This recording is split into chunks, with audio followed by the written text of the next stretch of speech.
I guess you could say it's a little bit of a slap back to reality after that result from that Flyers game. Man, it's been over a week since we talked about Flyers. It's been over a week since a Flyers game. My God, back to reality. Back to Flyers losing the two game win streak. It was nice while it lasted, but back to reality we go.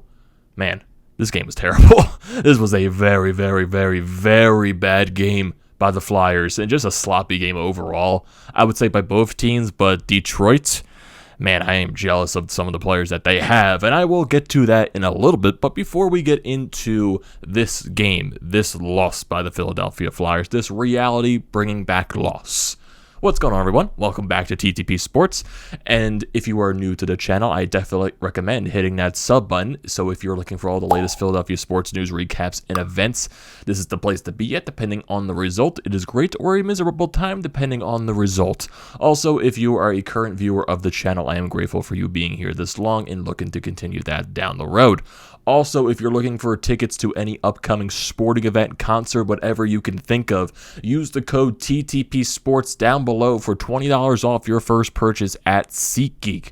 So that could be to a hockey game, basketball, football. Even though it's a Super Bowl, it's going to be really hard to find tickets when football eventually comes back, baseball, whenever the hell that decides to come back, concerts, whatever you can think of. The $20 basically takes away the fees, and it's a free $20 for you. You can use that for soda, you can use that for beer, food item at any arena, because you know how expensive those are. So yeah, free $20 in your pocket. Use the code TTP Sports for $20 off your first purchase at SeatGeek today. So getting into this game, the Flyers, they lose 6-3 to the Detroit Red Wings, the Flyers' first game since coming back from the All-Star break. And like I said, a very game that just, I would say, sent us back into reality. My God, this game was bad. I guess you could say it's the rust coming off of that entire week off from the All-Star break. You know, like a lot of guys coming back from their vacations and all that stuff. But at the end of the day, we know the Flyers are this bad. Like, come on, folks. The Flyers are not a good hockey team. And just overall, like I said, a very sloppy game from both sides. But Detroit, man, this team has a bright future, and I am jealous. I am so jealous of what Steve Yzerman has done for this Detroit Red Wings team. The prospects they have brought in, some of the players that they have on the roster right now, they're young guys. Moritz Seider, Lucas Raymond, those guys are fucking legit. And I am jealous. Dylan Larkin, not even in his prime yet. This team is going places eventually in the future. They're still not a good defensive team. They're still very, very, very young. But they have a lot of promise, a lot of potential for the future, and Steve Yzerman is building something nice for that Detroit Red Wings team for the upcoming year. So, yeah, I'm jealous. I am very jealous. I think that's the perfect word and description to use as I look at the Detroit Red Wings organization right now. But, man, the Flyers are bad. They're just really, really, really bad. Like, just watching this game entirely, it was just like, what the hell was that start? It was just like, you could definitely tell both teams were coming off of some type of rust, because in the, not even I would say the first half of the first period, there were 4 goals that were scored to make it a 2-2 game. It was just crazy the way that game started off. The Flyers take a very early power penalty, actually. Travis Sanheim goes to the box, and Detroit takes no time no time whatsoever, basically, to pop one home. Dylan Larkin looked like it deflected off of one of the Flyers in front, most likely Ivan Provorov, and behind Carter Hart, and it became a 1-0 Detroit lead. But not that long after, the Flyers' fourth line, you know how we always judge this year. Why are we putting the fourth line out there after one, when the Flyers score a goal, or even when the opponent scores a goal? Why are we putting the fourth line out there? Because yes, that is a definite concern. But for some reason, this time it worked, because the fourth line, they got a good shift out there. Zach McEwen was all over the ice tonight, especially in that first period. Man, he was getting a bunch of chances. But yeah, that first shift from that fourth line after the first Detroit goal, you got Zach McEwen getting the loose change right there in the slot, throwing the puck on the net, goes in. Originally, it is Zach McEwen's goal, but it does kind of look like it deflects off of Isaac Ratcliffe's stick and into the net, so that definitely becomes Isaac Ratcliffe's first career National Hockey League goal, so congrats to him. Originally, it was credited to Zach McEwen, but I think halfway through the game, they announced that it was officially Isaac Ratcliffe's. And then, it's just, basically from this standpoint, and Zach McEwen, I think a couple of shifts later, he got a plethora of chances, especially. But there was another situation not that long after the Flyers tied the game. It eventually becomes Lucas Raymond potting one home, and it was a net mount scramble. Carter Hart was not able to do anything right there. We got freaking Nick Seeler coming out of nowhere to, prevent Carter Hart from making a save. The rebound comes back to the stick of Raymond. He puts it backhand behind Carter Hart, makes it 2-1. And yeah, jealous right there, seeing Lucas Raymond do his thing. And the two young guys factoring in on both goals for Detroit. On the Larkin goal, Raymond and Seider get the assist. In this one, just Raymond gets the goal, and you see Larkin get the assist as well. So it becomes a 2-1 Detroit lead. And then once again, the very next shift for the Flyers. It wasn't the fourth line this time. It was the first line. And they were generating chances. They were finding ways to get there. Claude Giroux finds the stick of Travis Sanheim, who lasers one behind Delkovich. Becomes a 2-2 game. What the hell is happening at this point? That's basically what I said on Twitter. And you can follow me on Twitter, Amadeo Gracia98. I said, what the hell is happening at this point? You got Detroit scoring. Flyers respond instantly. Detroit scores again. Flyers respond instantly. I'm like, what? What is going on here? Is this what the game is going to be the entire time? Sadly, it wasn't, because the Flyers did eventually lose this game.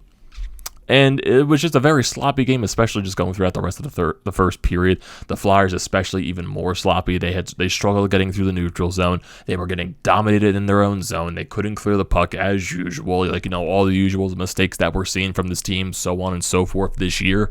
Yeah, they were in a plethora today. My God, it was bad. It was really, really bad. So going to the intermission, you're tied 2-2. And then eventually, you go into that second period. And early, once again, for Detroit, it is Sutter scoring to make it a 3-2 game. And then not that long after, a little over halfway into the period, this is a goal Carter Hart would probably want back. It's Robbie Fabry, making it a 4-2 Detroit lead from there. But then this is also one of the goals the Flyers instantly respond right after. It's Scott Lawton off of a nice shift from Travis Konechny there, making it a 4-3 game. And then you go into the third period. The second period was terrible. My God. It was so, even sloppier than the first period. It was just the Flyers looked like they couldn't read on passes. It looked like they just weren't aware what the hell was going on. They were leaving Carter Hart out there to dry. And I don't even think Carter Hart played his best game tonight, but still, he had to make some saves there when Detroit was pouncing. And it ended up, especially on the Sutter goal, it was just he made save after save after save on that shift, but it was just Detroit dominating in the Flyers zone for so long that they were eventually going to score at that point because they were just controlling for so long. And then eventually, the goal from Fabry, he would definitely want back, but still, Carter Hart did not play his best game, but I would say he's far from the blame in this game. My goodness. Going into the third period, and it's just more of the same. The Flyers, you couldn't even play any of a worse third period. I think you only put up 5 shots. And then you get the 2 goals from Giovanni Smith, and then you got Vladislav Nemestikov putting in the empty net, making it 6-3. So not that eventful of a game, honestly. It was very sloppy throughout the entirety of the goddamn thing. And it was really bad. Really, really, really bad. 3 stars of the game. Dylan Larkin gets the first star, Robbie Fabry gets second, and Isaac Ratcliffe gets third, getting his first career National Hockey League goal. Totals in this game. Shots on goal. Detroit outshoots the Flyers 34-24. They win in faceoff percentage 53.6%. Detroit goes 1 for 3 on the power play. The Flyers go 0 for 5. Yeah, the Flyers had a lot of power plays in this game. Oh, and that second unit. What was it? Keith Yandel, Rasmus Ristolainen, Derek Brassard, who returned to the lineup tonight after being out basically since the end of December. Oh, who else? Jerry Mayhew and Oscar Lindblom. Are you trying to tank? What are you putting out there? That basically just shows to me you're trying to tank. My God. What kind of second unit is that? Oh my goodness, this team. Putting up a freaking second power play unit of those players. I don't hate Ristolainen on the power play. I don't hate Oscar Lindblom on the power play. But Brassard and Jerry Mayhew? Jerry Mayhew! Of all people. I understand you're riddled with injuries, but still. Why is Morgan Frost and Cam York down in Lehigh Valley? Why are they down there? Let them get playing time in the NHL. That basically just shows you're trying to get some trade value out of the people you're trying to trade and tanking the rest of the season. I don't care that you tank the rest of the season. Get the better draft pick, definitely. But Jesus, that's just bad. Oh my God. Hits in this game, very physical. 24 hits to 16 in favor of the Flyers. A lot of block shots for both teams, 14 to 13 in favor of Detroit. Both teams surprisingly did not give the puck away a lot. Detroit only had 5 giveaways to the Flyers, 7. Shots on goal per period. Detroit basically outshot the Flyers in every period, hence why they outshot them the entire game. First period, 15 to 11 in favor of Detroit. Second period, 11 to 8 in favor of Detroit. And third period, 8 to 5 in favor of Detroit. So it's not going to be that long after the Flyers see this team once again, because they're going to be playing them once again on Saturday. Saturday in Detroit at 12 p.m. Eastern Standard Time. And it was weird. I had like this weird realization during the entire game. I'm like, wait a minute. If the game's 12 o'clock here, isn't Detroit in Central Standard Time? So they would be playing an 11 a.m. game. Why would they be doing that on a Saturday? But then I'm talking to my dad. He's like, no, Detroit's Eastern Standard Time. And I'm just like standing there with the 1,000-yard stare. I'm like, what? And then I look it up on Google. It says some of Michigan follows Central Standard Time. Not every city. And Detroit's one of the cities that follows Eastern Standard Time. They've been following that apparently since 1915. A little fact check for you there. Thank you, Google. I was like, well, that's interesting. So yeah, they play Saturday at 12 p.m. Man, this team. It basically is just laughable at this point, I would say. Like, yes, we're slapped back into reality. The 2-game win streak was nice. But on to the next at this point, basically. Detroit Saturday at 12. You get 2 days off after that. You play the Pittsburgh Penguins on the road, which is one of the rescheduled games from, the makeups from the end of December. You also got a rescheduled game against the Washington Capitals at home. That's going to start an 8-game homestand, so you got Washington there. Carolina, which is going to be a 3 p.m. game on a Monday, because I believe that day is President's Day. So, yeah, that's going to be weird. St. Louis, which was originally supposed to be on the 20th of February, but for some reason they moved it back to the, what day is that, the 22nd? So, yeah, you got a home and back, basically a home back-to-back between Carolina and St. Louis. You're off for 3 days. You play Washington again on a Saturday at 12:30. Then going into March, you got Edmonton, Minnesota, Chicago on a Saturday, and then the Vegas Golden Knights. And then you get a couple of road games there, but you're playing a lot of your games at home. And yes, definitely, you're going to be seeing a lot of patchy seats over the next, span of the next month and a half. Because yes, the seats were patchy. Honestly, even more than patchy. My goodness, there were empty sections in the Wells Fargo Center. That's how bad it is. And rightfully so, because the Flyers suck and the fans are fed up. So hopefully, with this whole Danny Briere stuff and whatever they're planning to do at the trade deadline in the offseason, hopefully it does make for a better product next year. But at this point, all hopes are the lowest they can be. Because right now, I don't have faith in his organization, but you have to take it one day at a time with this team. That's what I do. One day at a time. The Philadelphia Flyers, they are an anomaly. I would definitely say that. This Flyers team is definitely an anomaly. So I want to look at their record before we end this video off. Because it's probably bad. I would definitely say it's bad. So in the Metropolitan Division right now, if the NHL app want to work with me, the Flyers are now 7th place in the Metropolitan Division. The Islanders just hopscotched them. One, because they have games in hand. I would assume that is the case. Yes, it's most likely because they have games in hand, because the Flyers and the Islanders both have the same amount of points at 38. And then below the Flyers are the New Jersey Devils, who have 37 points, because honestly, both the Flyers and the New Jersey Devils are very bad teams. So yes, the Flyers are at the basement right now of the division. And looking at the NHL standings right now, let's see where the Flyers stand up between the bottom feeders of the league.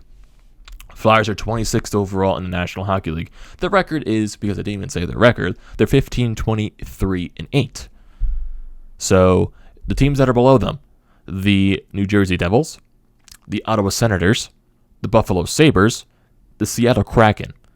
And the separation between the Flyers and the Seattle Kraken, who are in 30th place overall in the league, is a separation of 4 points.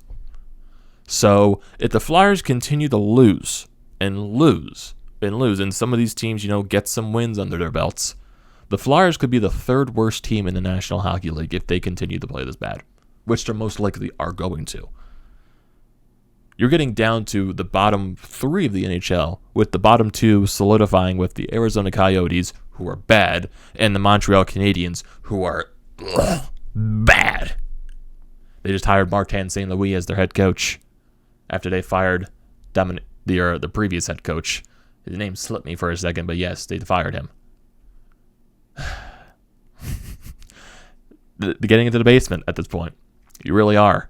You're getting closer and closer in the basement. Hey, man, continue to fall down. Continue to fall down, get that high draft pick. That's the bright spot, I guess, in this entirety of this situation. So, I want to get your thoughts on this entire situation as well, the thoughts on the Flyers game too. So, don't forget to leave your thoughts and opinions down in the comment section below. Don't forget to drop a like on this video. Don't forget to check out the Painted Lines, which I'm a part of. Their links are down in the description below. Also, don't forget to check out the links to BrodesMedia, the Flyer.pod and Merch website, and also Flyers Nitty Gritty. All that good stuff is down in the description below. Don't forget to check those out. And also, like I said in the beginning of the video, the most important thing you can do is hit that sub button and also use the code TTPSPORTS for $20 off your first purchase at SeatGeek. And I will see you next time.